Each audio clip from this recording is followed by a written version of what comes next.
You're listening to the Options Insider Radio Network, the home of the Options Podcast. For more quality options programs, visit theoptionsinsider.com or search for Options Insider Radio Network in your podcast provider of choice. Listeners can also access all of our programming through our mobile app available in the iTunes and Google Play stores. Select programs are also available via live stream at mixlr.com/options-insider.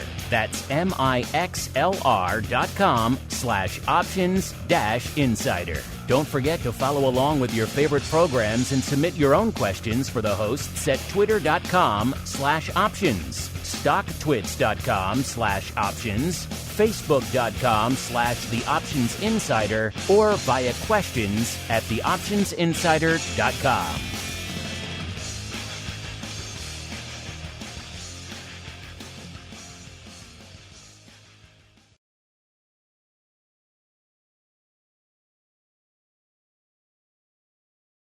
It is a dangerous world out there. Volatility is on the rise, and your clients' portfolios are under assault from a growing number of threats. Simple diversification is no longer enough to shield the assets under your protection. Registered investment advisors, financial planners, and asset managers need a new weapon in their war on risk. Welcome to the Advisor's Option, the program designed to arm busy advisors with the information necessary to properly manage risk in this volatile environment. From options education, trading strategies and tips, to industry news and interviews, you'll find it all on the Advisor's Option. The Advisor's Option is brought to you by the Options Industry Council. The OIC was created to educate investors and their financial advisors about the benefits and risks of exchange-traded equity options. For more information on how the OIC can help you implement options in your practice, please visit optionseducation.org. The Advisor's Option is also brought to you by Option Research and Technology Services. ORATS is your source for options backtesting. It's where you turn your ideas into results. Founded on the floor of the SIBO over 2 decades ago, ORATS is a full-service option research firm focused on helping you develop options strategies in line with your investment objectives. With a state-of-the-art backtesting platform, scanning, and implementation tools, ORATS offers end-to-end option strategy development, making the whole options trading process easier. For information about backtesting, scanning options data, including dividends and earnings, visit orats.com or email Matt Amberson at matt@orats.com. And now, it's time to learn how to implement options in your practice. It's time for the Advisor's Option.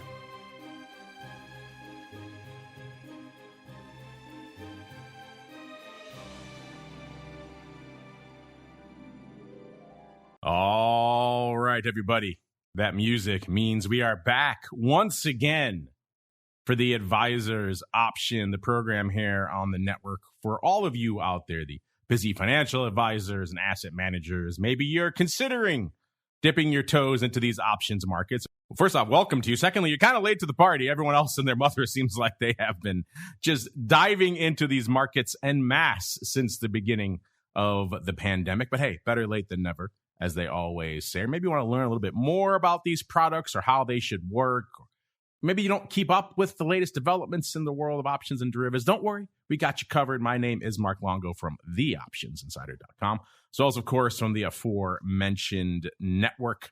And we have a great show, so let's just dive right into it. A lot to get to today. I'm pleased to be joined by a great powerhouse panel here today. First off, joining me, as always, my compatriot in all things Advisor's Option crime, Mr. Matt Amberson, the principal and founder over there at ORATS, a.k.a. Options Research and Technology Services, a.k.a.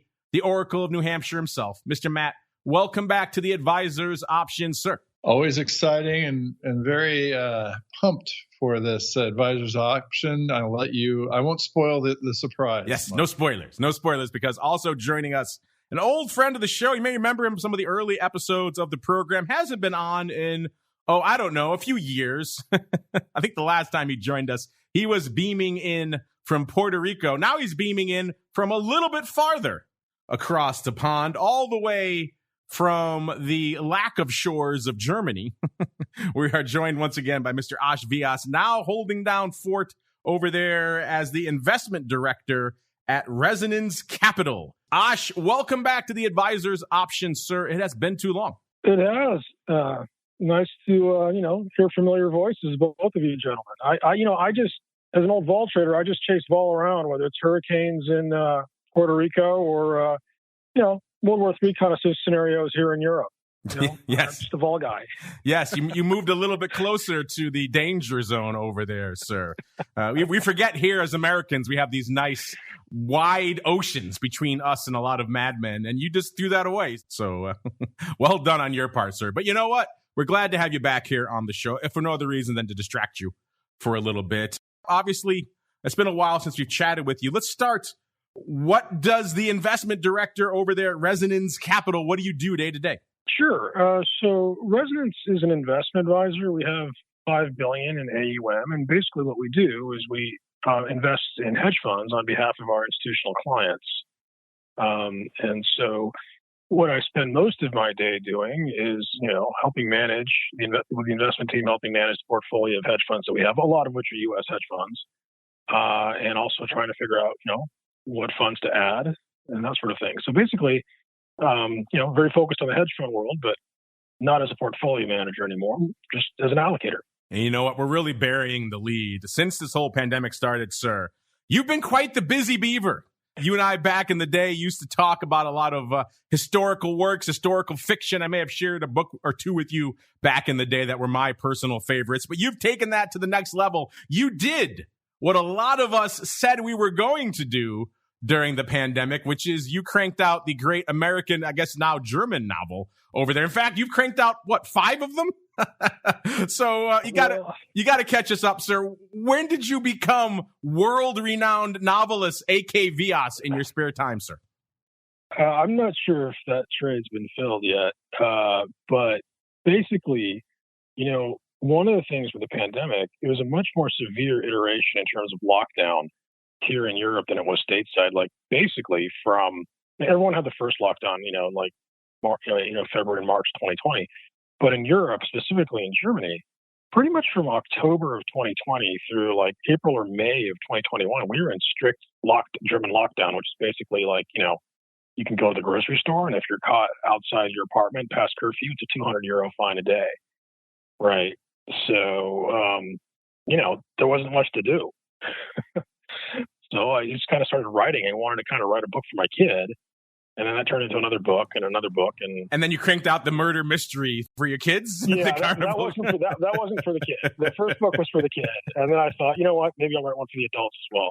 I'm reading Carnival Girls now. This is not for the kids. No, that was not. That was not. But no, it's kind of turned into a hobby. So I guess, later in life, people grow. So it has all been during lockdown then? All, 4 or 5 books? So I started in lockdown. I wrote The Eagle Feather, which was the first book for my kid in lockdown.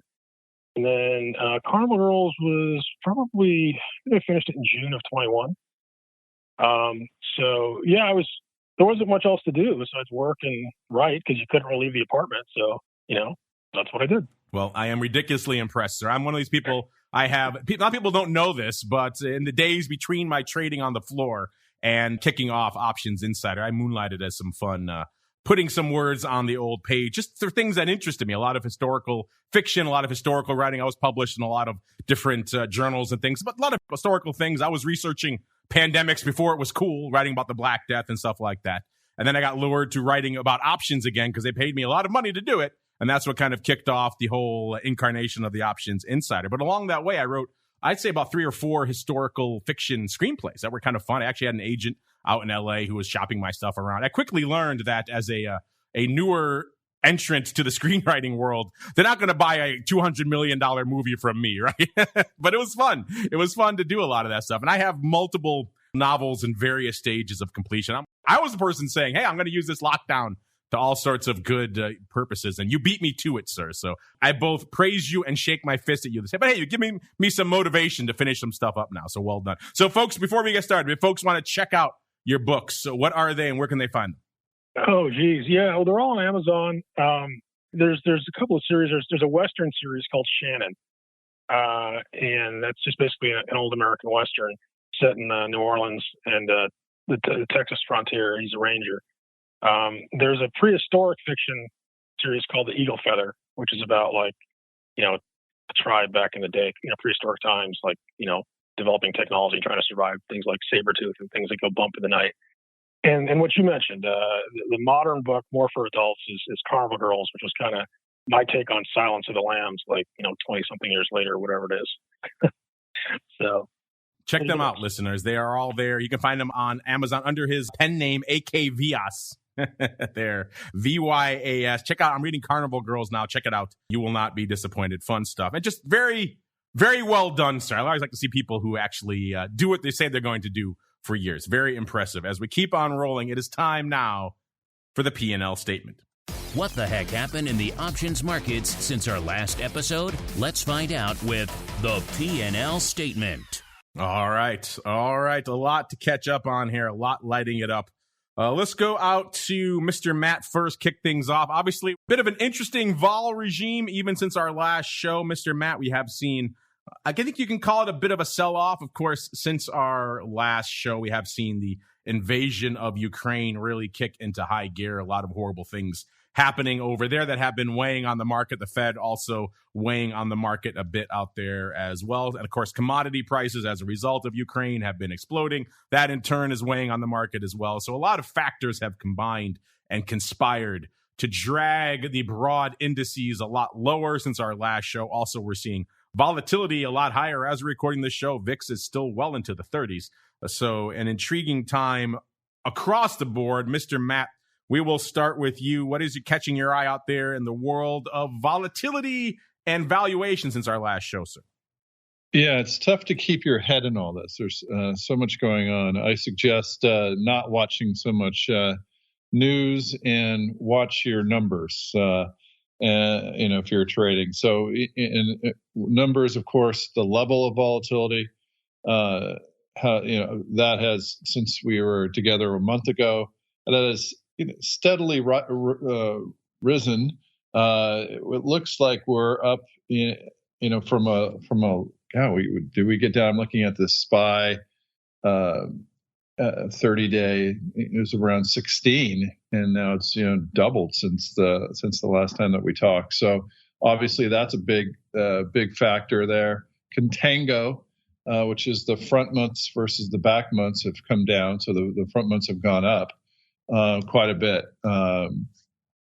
which leads that's good for my new favorite strategy, my time spreads. So that's been kind of nice for those. And then I always look at forward volatilities versus flat volatilities, which is to say, if you calculate the difference between like a 90-day volatility and a 30-day volatility, that 60-day difference right there has an implied volatility. And if you compare that to a flat volatility, which is what is the volatility that your pricing formula will create, what the time spread is worth. And that sounds like an odd number to look at, but that ratio starts to degrade when the market is in duress. So as that was actually the first thing that started to fall. So all these numbers help me out kind of to position a little bit maybe before it. We did get a slight tick up in all of those factors. They're all kind of positive. Well, not volatility, but in the last couple days. So this was a big head fake day today. It went way down and way up, and then it's come back down again. So I've been watching a lot of that. Obviously, the volatility is quite high. There's a lot of uncertainty out there. Commodity prices have been pretty crazy. Nickel went up 250%, and they closed the market. My favorite metal, silver, has had some good days. Obviously, gold is doing well in this uncertainty. Crypto's been kind of, I would call it flat and uninteresting. As we've talked a lot about crypto in the past, my take is, what we've learned in these last few weeks, months, is that the power of the state and how they are not shy to use it anymore. And unfortunately, I think what's going to happen is once they start introducing their digital currencies, they're not going to be too kind to the likes of Bitcoin and other cryptos. So I've been ambivalent. Now I'm getting a little bit, shall we say, negative on the cryptos. But I love the BITO. The BITO ETF allows us to sell some calls and buy some puts. The skew's nice.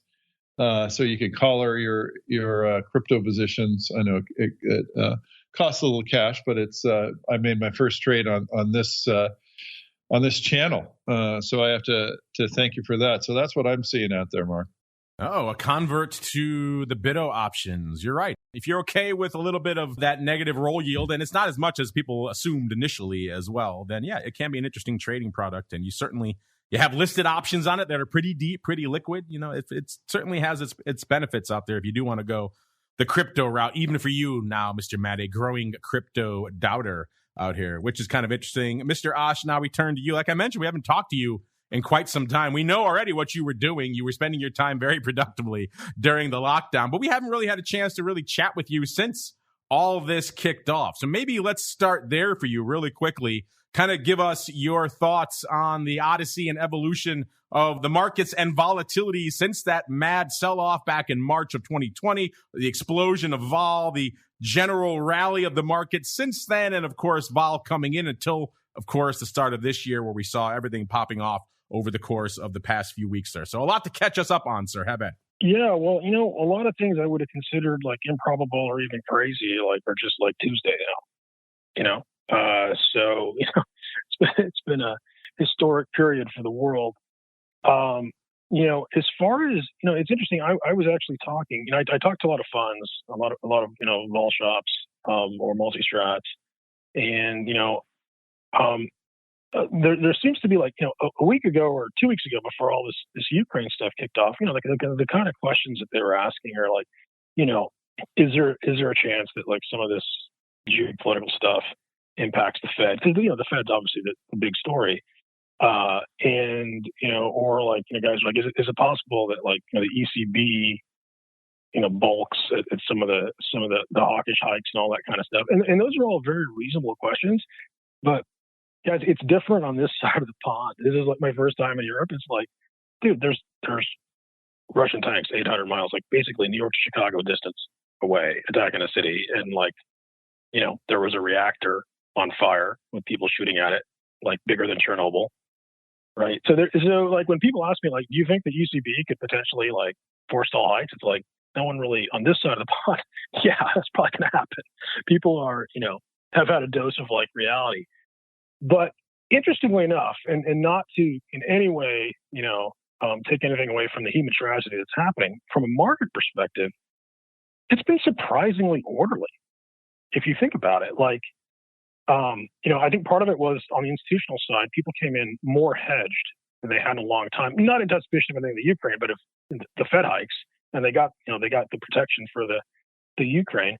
But then what's kind of happened is a lot of folks thought, as almost everyone did, that the Ukrainians would collapse immediately. That was kind of priced in, and they actually monetized those hedges, right? When they had the first VIX pop, well, that doesn't seem to be the case. It seems like this thing could last and potentially could get uglier with all sorts of, different potential scenarios.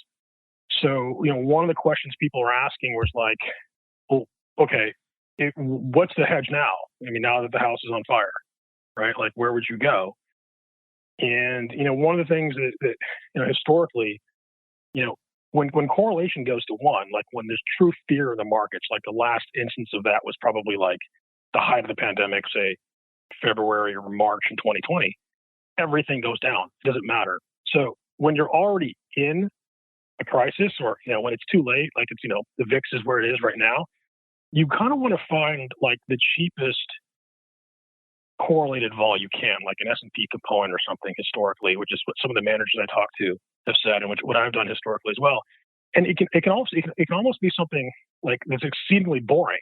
Like, for example, like, the sector ETF XLU, the utility sector ETF, it's just, if you look at it, it's still pretty much flat on the year. And people are like, well, why would you buy your protection there? I mean, it doesn't do anything.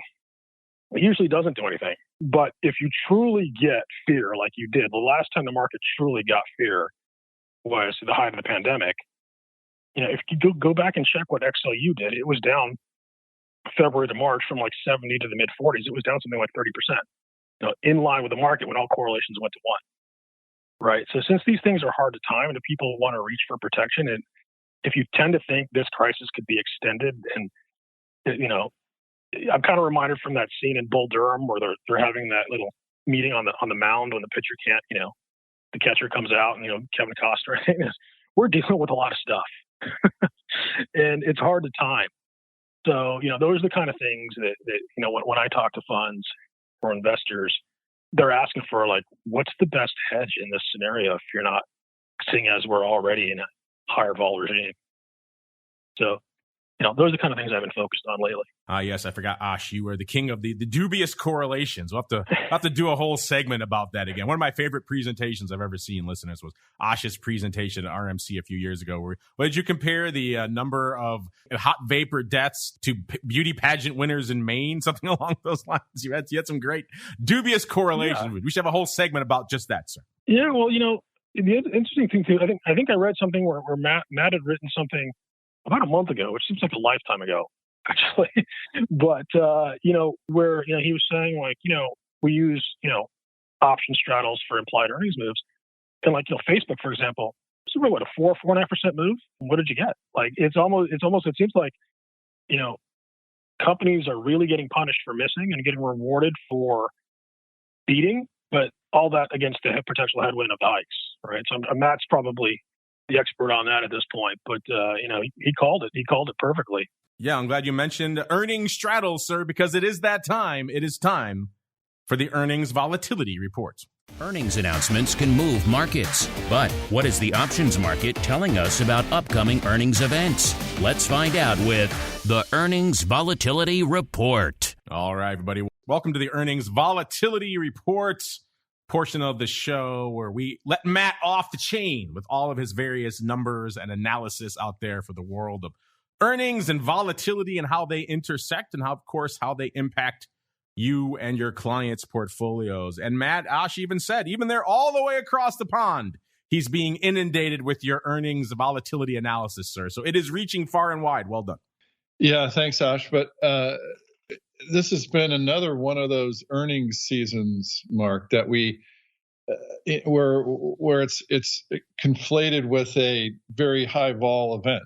Obviously we had the COVID, and now this one. So this started off without the Ukraine situation, and we were getting some nice moves in the straddles for the owners. So we paid off 12% to the positive.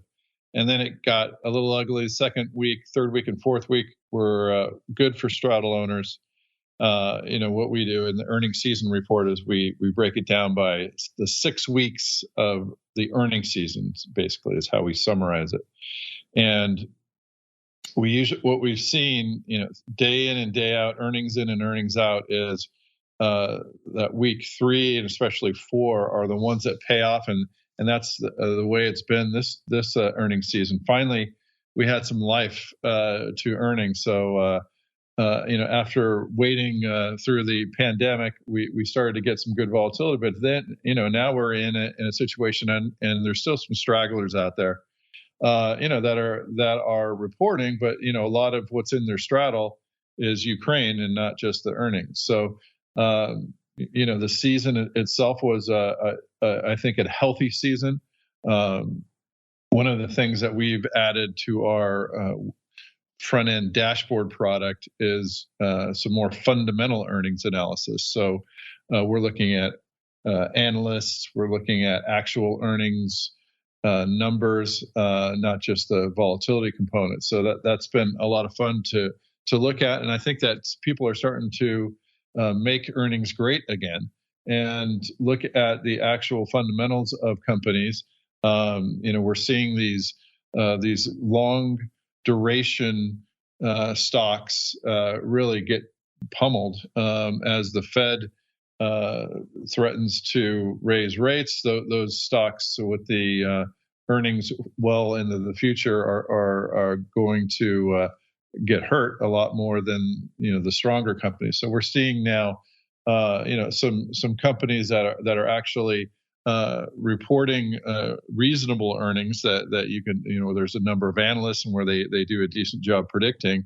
If they're missing those, as Ash said, they're getting punished. And if they're making their earnings, they're getting rewarded. So it's we're getting back to at least some normalcy, I think, in the market itself. There's some stocks out there. You might even start hearing value stocks again. And when you start talking like value stocks, you start seeing earnings, and you start seeing that earnings that matter a lot more. So that's the earnings report. We're kind of at the tail end of earnings season. This was a good one, Mark. So I think we might be back in business for as far as earnings mattering more, the predictivity of our analysis, and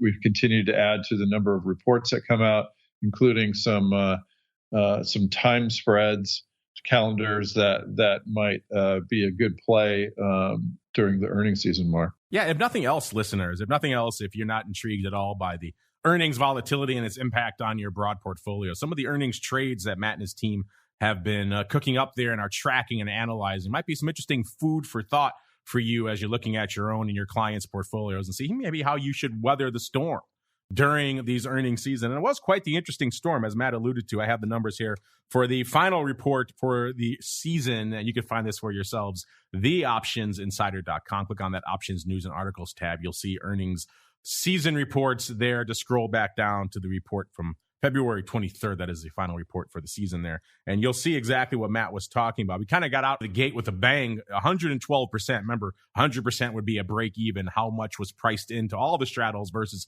how much was delivered. 112% means we actually made money.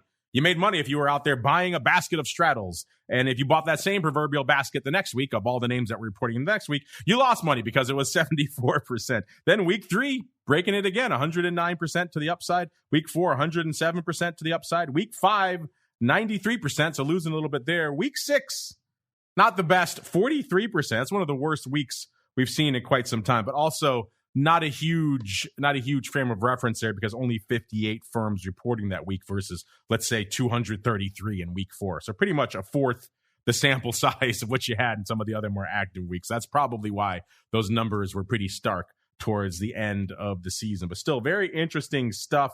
And pretty much outperforming the average we've had now since the start of the pandemic, which is about 88%, getting in about 91%. So, Matt and I, if you've been listening to this show for a while, we've been waiting and wondering when we're going to get that moment. It kind of started last cycle, so not this past cycle, but the one before it, where we saw earnings vol really starting to kick in a bit. Because pretty much for me, one of the biggest surprises since the start of the pandemic has been the fact that earnings analysis, earnings volatility, none of that mattered.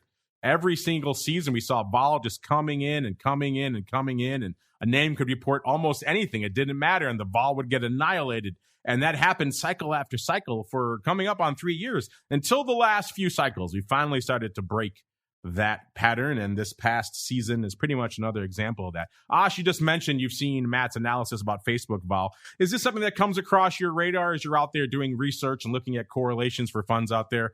The notion of what's been going on in the earnings volatility realm. And also, I'm curious if you were as surprised as I was that since the onset of the pandemic, really until the last 4 or 5 months, we really haven't seen earnings volatility really mean that much, in the sense that a firm could pretty much do anything and they would just annihilate the vol after the announcement regardless. Did that surprise you as much as it did me, sir? Yeah, it did. And, the Facebook, I mean, it's a bit in the rearview mirror, a month ago, but it was quite telling in that they came out and they posted their number and it was down what it was, and I think it was a Thursday, and there was limit, Friday expect 1 day option 5% out of the money, so it's down 25%. and you're buying the 5% out of the money call, just buying on the dip because just like an entire generation of traders has been conditioned to do that. Right. And it was really interesting because, there's definitely been, a cat and mouse game between retail and professional or, institutional investors, whatever you want to call it, over the past year with the whole GameStop thing. That thing kind of seems to have ended. But, one of the things we try to look at flows. And when we look at the flows of the inflows right after Facebook, for example, like, UBS with the, with their, their Schwab acquisition and their market making platform, that's probably a reasonable proxy for retail. And a lot of the inflows that we were seeing from like those types of reports, people buying Facebook after the first dip were institutions. Like all the institutions, all the funds I was talking to were like, well, on a value basis, I can't do it because they're throwing all the money at this Meta thing. On a growth basis, the sales projections are not in line with growth. We're not going to touch it. We'd rather own options on Amazon or Microsoft. So it seemed like it was more the retail investors, buying, the Facebook and that sort of thing, as we've all been conditioned over the past decade, right? So it seems that there might be some factors that are, as Matt was saying, and calling, a return to normalcy or to what we're more familiar with for most of our career, where valuations start to matter and volatility, has a bit of a floor to it, given the levels of uncertainty and the headwinds that we're potentially looking at, both geopolitically and fiscally. Yes, the BTFD crowd stepped in, and unfortunately for them, they kind of caught a bit of a falling knife. I mean, it's crazy. Looking at just this chart of Facebook right now, 6 months ago, it was pretty much $400, pretty close, and now it's shy of 200. 193 today, hit 187.5. By the way, just really quick, Matt mentioned it earlier. What an insane day we are having today. Trough to peak, so the bottom to the top out there in the S&P right now, it's about 110 point range on the S&P. It got down to about looks like about 41.64 and a high of 42.74 before selling off. Now we're pretty much back to almost unch. So an insane day out there yet again. But as you mentioned earlier, pretty much that's par for the course now these days. Every insane day is kind of normal. But Ash was just mentioning all the flows out there. We're going to get to that right now. It is time to get the buzz. Busy financial advisors don't have time to follow the latest developments from the options market, so we do it for you. It's time to get the buzz.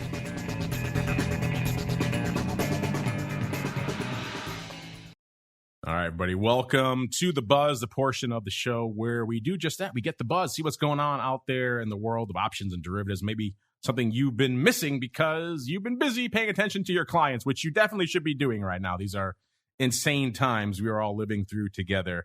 Let's just dive right into it right here, because the story we've been talking about pretty much ever since the onset of the pandemic has been this amazing, just tsunami of options volume, particularly out there in the retail side, as Ash was alluding to, where people have been discovering and embracing these products in just record numbers, month over month, year over year. We kept wondering, we kept asking, can this party continue? I was on the record as being a cynic last year. I didn't think coming into the start of last year, it seemed like we had such unique conditions that created the massive explosion in volume in 2020. We couldn't replicate that. And lo and behold, not only did we blew the doors off, coming in on close to 10 billion contracts towards the end of the year there in 2021. So now, of course, the question on everyone's lips coming into 2022, can we keep that up? Can we match that? Can the party continue? And the answer for January was yes. Pretty much every month since the pandemic, it has been month over month growth. It has been certainly year over year growth, and whatever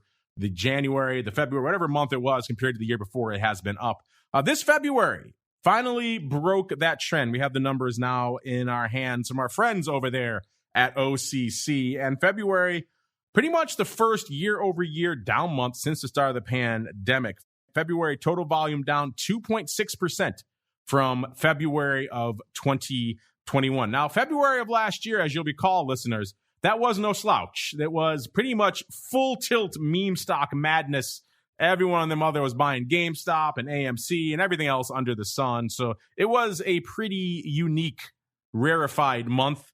But February of this year, also no slouch. We, of course, had the Ukrainian invasion, the build up to it, all the comings and goings with the Fed, as well as earnings season. So there were a lot of drivers this February that should have probably put us over the top, not to mention the fact that there are just more players out there now than there were a year ago in the options market. We did check before showtime. Sometimes there's fewer trading days in the month, so that could game the numbers, but that is not the case here. Actually, 19 days last February, 19 trading days this February as well. So no difference there. So it really is just a straight year over year decrease. February total volume, 807.3 million contracts. Like I said, down 2.6%. You'll also notice a bit of a ways from that number we've been looking at for a while now. These monthly numbers have been threatening 1 billion contracts a month. We haven't quite hit that yet. We got about 930, I believe, 940, somewhere in that range. So 807, obviously well below that as well. And obviously also compared to other months, total volume, February is a short month. So 19 trading days, you're probably not going to threaten 1 billion contracts. But it still is interesting that we are down year over year. Also, the ADV for February was down slightly less, though, down about 0.7% to 43.7 million contracts. So interesting numbers out there. Mr. Matt, I will turn to you first. This has been something, obviously, we've been talking about for a couple of years now, is can this party continue? I'm curious what your thoughts are on this.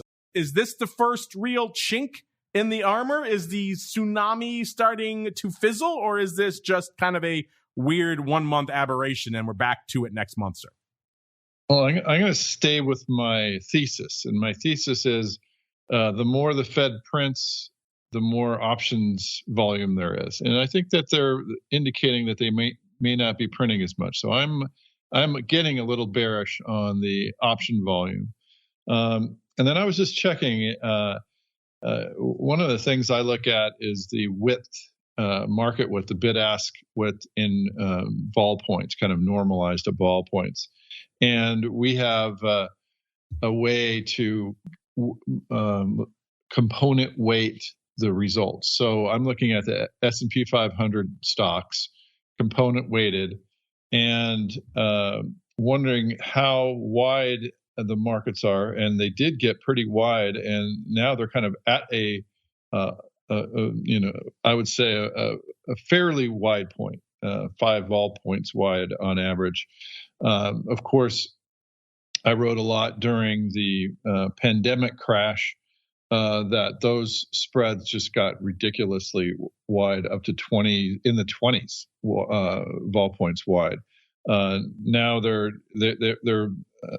have been spikes, and now we're kind of experiencing a spike. So that this speaks to again the market makers, the few market makers there are, they really kind of widen out during market duress, and so that's the same thing that they're doing right now. Is the markets are quite wide. So yeah, I'm a little bearish on the volume.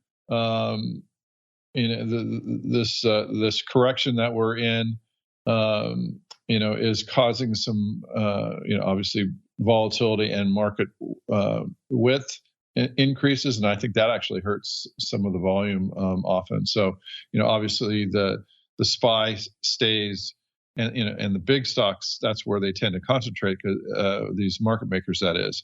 But on the smaller component stocks, they're getting pretty wide.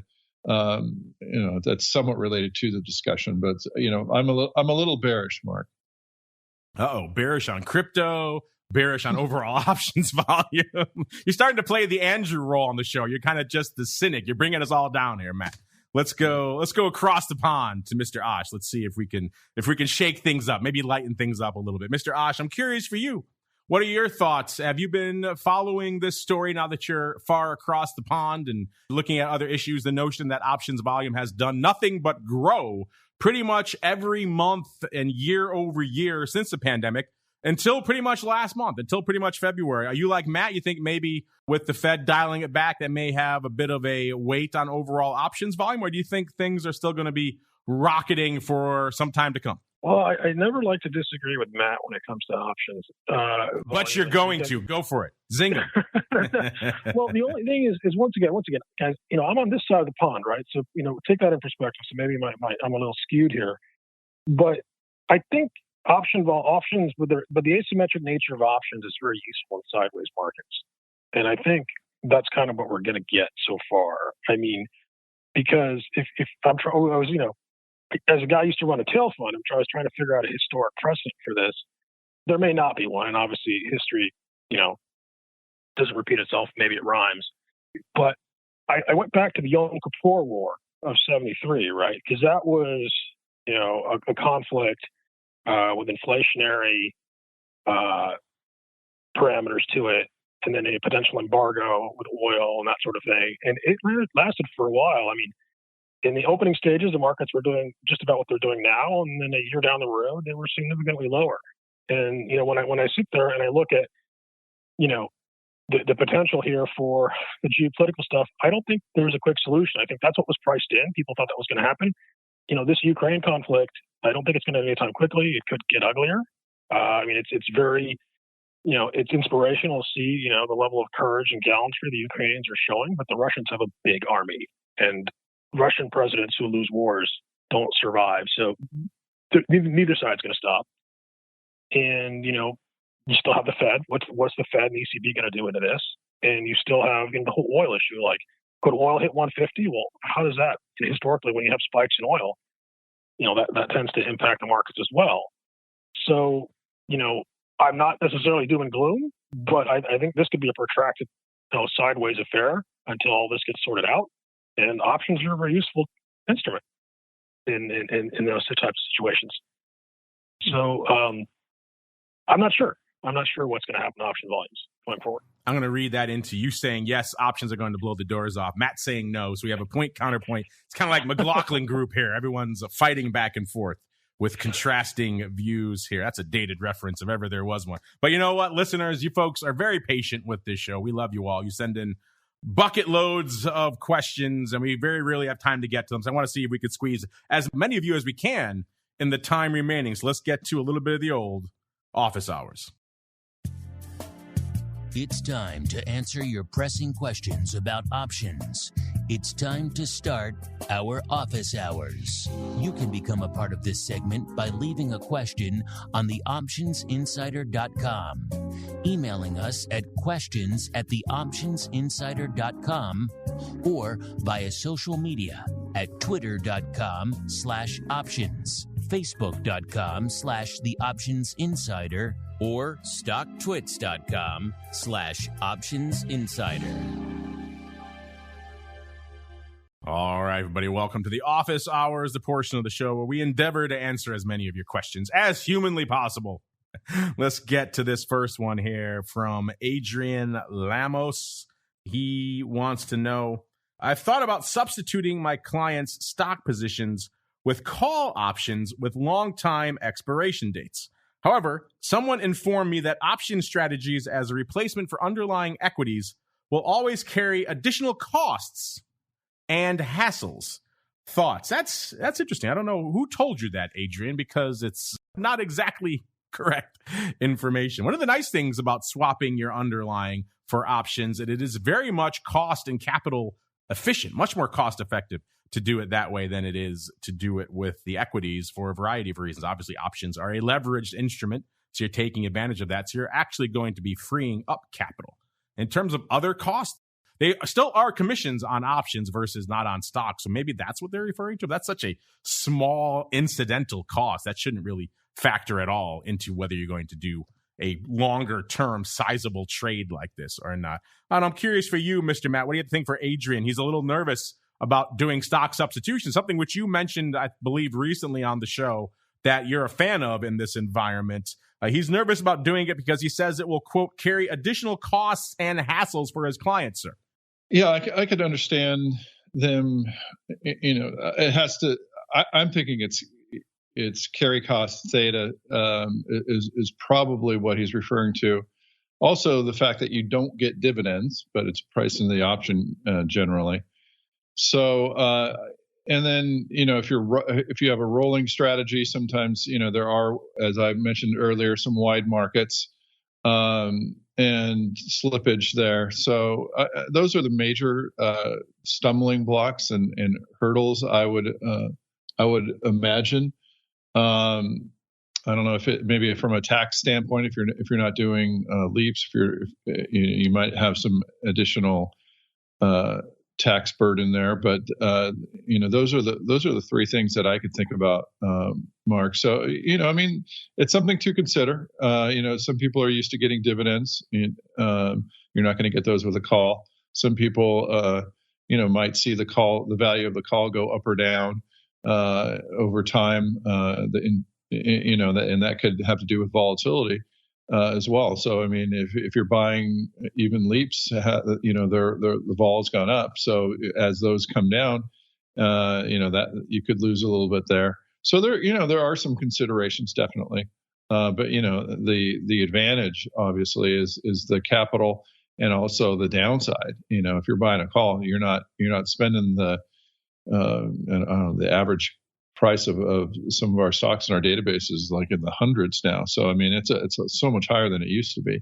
That's a lot of capital to tie up. So that's my those are my thoughts on that question, Mark. Yeah, I could definitely see the argument made for hassle. It's more involved from a labor perspective than just buying and holding stocks, certainly. So from that perspective, I can maybe see. But that's your job as the advisor. You want to provide that extra level of service, especially in this day and age. Otherwise, people will go elsewhere. Interesting thought, and definitely from a capital perspective, it is much more efficient. Start slow, don't go crazy. You don't have to go the fig leaf route and leg into diagonals to try to do synthetic covered calls like Brian's always talking about on his Options Playbook Radio. Start slowly, go longer term. We've talked about stock substitution many times in the archives of this program, as well as our Options Bootcamp program. Go check those out for our preferred structure, our preferred approach. Start simple, go slow, and I think you'll definitely find the rewards definitely outweigh the quote-unquote hassles that you mentioned there, Adrian. Oh, let's keep on rolling. Got to squeeze more people in here. Let's go to this one. 0 Year. I like that handle. He says, hello, AO crew. Well, hello, 0 Year. He says, I'm loving the show as always. Well, thank you. I'd like to know your thoughts on how these exploding commodity prices might impact the equity volatility regime going forward. All things being equal, higher input prices should put downward pressure on equity valuations and therefore higher equity volatility as we move down the skew. Is that a correct view, or am I being too reductive? Mr. Ash, first off, really quickly, if you've got anything you want to add on the stock substitution question from Adrian, have at it. And then B, for Mr. 0 Year, he wants to know, what do you think the impact of these exploding commodity prices will be on equity volatility going forward? First, I agree with Matt. I think that there are definitely some costs, and you have to do your due diligence. But the asymmetric properties of options, particularly with a bunch of unknown unknowns that we're facing as a planet, it's a very useful tool. Equity replacement with options is a very useful tool in uncertain times. For Mr. 0 Year's question, it's interesting because you do have commodity prices through the roof. You have FX, you have volatility in the 99th percentile across the board. You have the VIX at a higher level. But if you think about it, in 2000, was it 11 with the downgrade, the August downgrade of the U.S. debt downgrade? The VIX is higher than it is right now. And look at the issues we're facing right now. Like the VIX, with the pandemic was at 80. It's at a 34 handle right now. With all of these other commodity and FX volatility, there's a lot more room for VIX and equity volatility expansion, given some of the catalysts the world is looking at right now. So I would be cautious about that. I think his notion is fairly reasonable that this commodity and volatility and the other asset classes could very easily spill over to equities. And equities, given everything that's going on, the VIX isn't that high right now. We do have a literal shooting war in Europe where they're actually shelling nuclear reactors. So what's the appropriate level for VIX under that scenario? I ask you, listeners. Mr. Matt, any thoughts here for Mr. 0 Year? And what are your thoughts about his analysis of the impact of higher commodity prices on equity volatility? Well, I like it. I mentioned it earlier how nickel has gone way up. Russia, it seems like we're not going to be trading with them. They have a lot of these minerals that are necessary for industry. So it's definitely going to put some pressure on equity valuations, as 0 Year mentions. And as far as volatility goes, and moving down the skew, that's where I don't really, because he's saying as equity prices go down, you're moving down the skew. sometimes you'll get the skew flattening. I don't think he's referring to the skew itself. I think he's referring to as stocks go down, vol goes up. So, that's definitely true. So, yeah, I mean, I tend to agree with him. A good thing to do when you're looking at volatility in the market is to look at rates, FX, and now commodities. And commodity vol is way through the roof. So it does permeate through all of the markets. So I think it's a good idea to look at other volatilities. The making the chips. That's one of the bigger inputs that we're seeing right now that's affected, and batteries and whatnot. So I think it's a good point that Zero Year is making, Mark.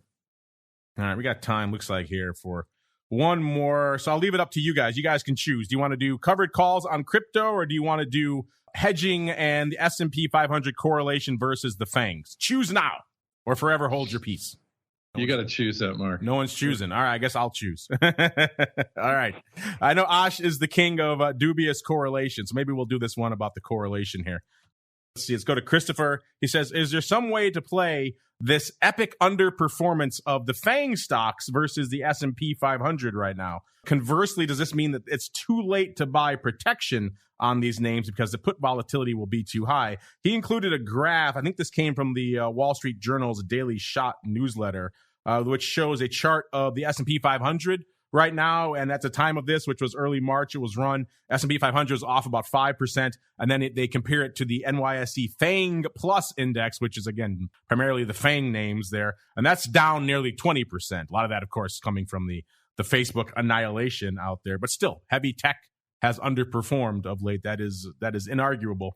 So, yes, 5% versus about 20%. Obviously, dramatic underperformance. Mr. Ash, perhaps we'll start with you as the king of dubious correlations. What are your thoughts on this relative underperformance of the FAANGs versus the S&P? Do you have any thoughts about how Mr. Christopher should be approaching this? And also, he's concerned that it's maybe too late to buy some protection on the FAANG names. What do you think about that? So kind of a three-parter. It's interesting. Like, I think the S&P 500 for the past couple of years has been a misnomer. I mean, I think it's been the S&P 495 because it's pretty much been flat ex-FAANG going back to 2019 before all this craziness started, right?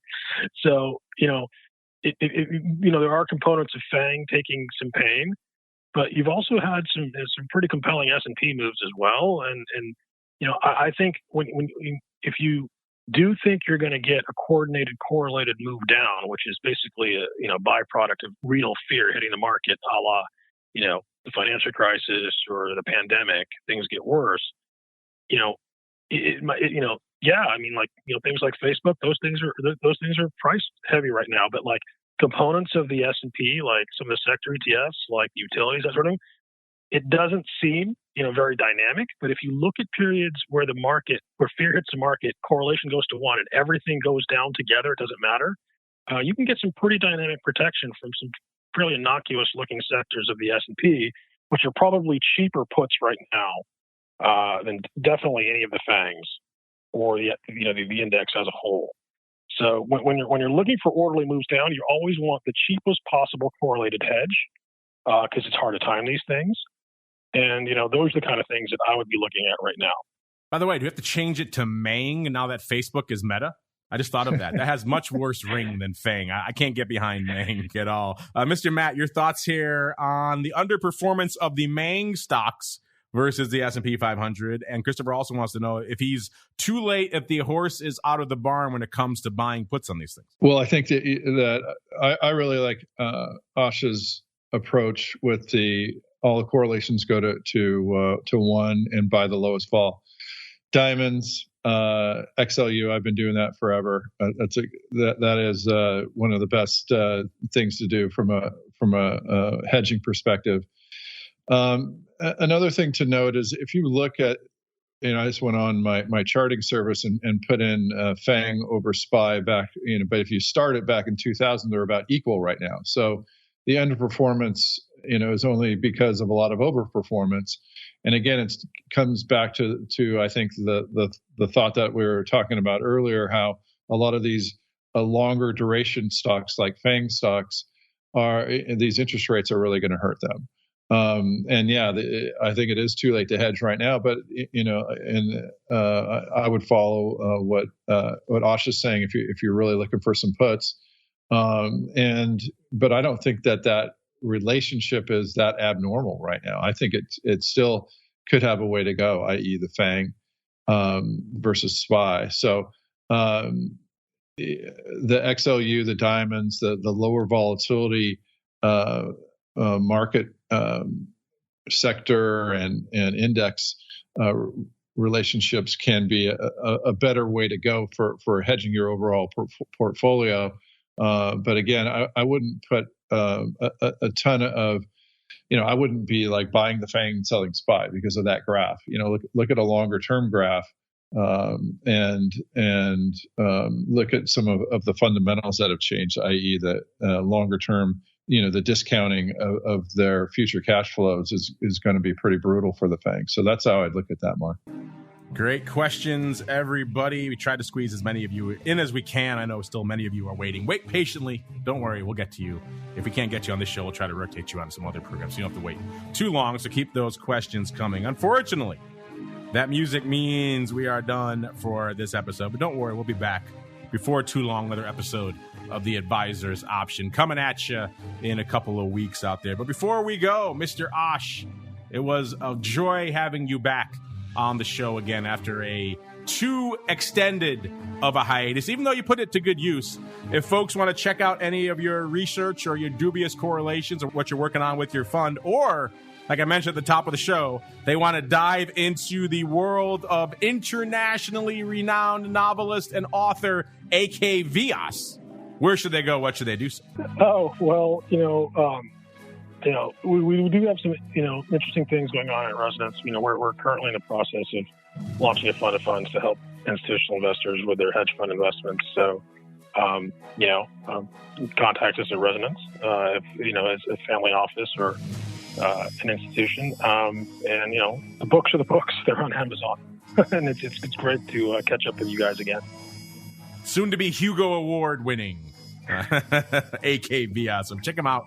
Carnival Girls is the most recent one. I definitely encourage you to check it out if you like kind of a bit of an internationally tinged Silence of the Lambs type book. I'm about part of the way through. I'm on a boat right now, Mr. Ash, with some bad dudes. That's all I'm going to say. And I just got to Crete, so that'll give you a sense of where I am in the whole adventure of Carnival Girls. If you want to check out Resonanz, listeners, it's RESONANZ, Resonanz with a Z there. Check them out for all of Ash's research and analysis of what they have going on over there. And Mr. Matt, we were talking earlier about your various reports, the earnings move results, earnings season, the newly minted and very interesting earnings trades reports. But every time you come on the show, you got something new up your sleeve. So if you got anything new you want to share with the folks, have at it, sir. Yeah, and I want to thank you because we did have some people come over and kick the tires on our new dashboard.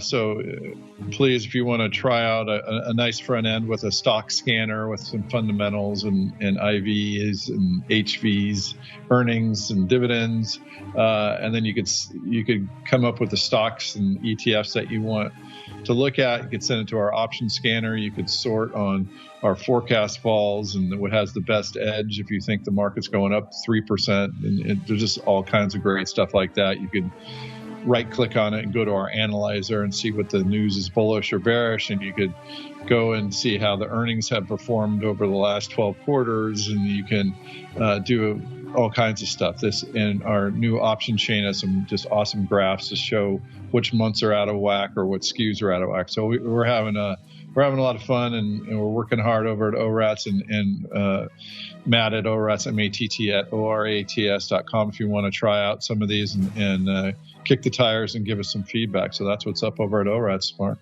Hit him up, Matt at ORATS, ORATS.com if you want to try out the new cool bleeding edge stuff Matt and his team are working out over there. I know a lot of you, especially in our secret club, would be perfect people to kick the tires on that. Matt at ORATS.com, or hit us up. We'll forward you on to Matt if you are so inclined, because I think you folks would be great ones to bang away at the system and see what's going on over there. And speaking of seeing what's going on, you want to learn more about this whole options thing and how you can implement it for your clients. Optionseducation.org is the place you need to go. Our friends over at the Options Industry Council have you covered a wide variety of educational articles and webinars, even some podcasts there and everything else over there. Right now they have a big series on demystifying the Greeks. You can get all that and a whole bunch more. Optionseducation.org is the place to go. I'm pleased to also say the wide world of options will be returning to the network after a bit of a hiatus during the pandemic. So that's also the show coming at you directly from the folks over there at OIC. So stay tuned for that coming sometime soon in the near future. And on behalf of everybody over there at OIC and Mr. Matt, and of course, world-renowned author, Mr. AASH VYRAS, and indeed myself, I want to thank all of you out there for downloading, streaming, subscribing, for listening live. We love you all. We'll be back. If you're listening live, gear up, because we got a great pro Q&A session coming up. Mr.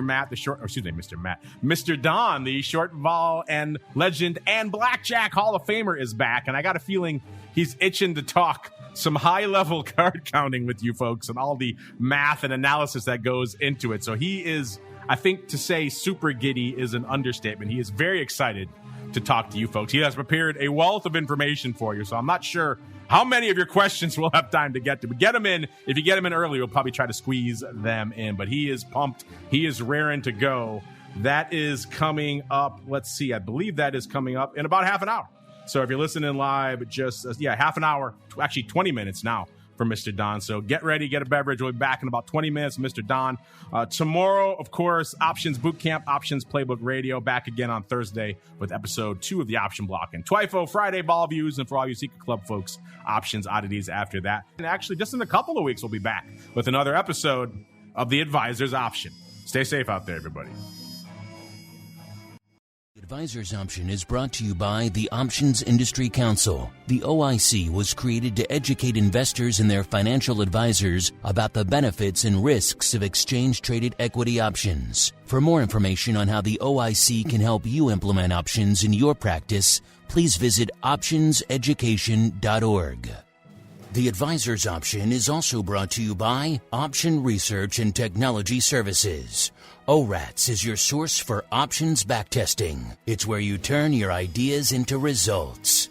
Founded on the floor of the SIBO over 2 decades ago, ORATS is a full-service option research firm focused on helping you develop options strategies in line with your investment objectives. With a state-of-the-art backtesting platform, scanning, and implementation tools, ORATS offers end-to-end option strategy development, making the whole options trading process easier. For information about backtesting, scanning options data, including dividends and earnings, visit ORATS.com or email Matt Amberson at matt@orats.com.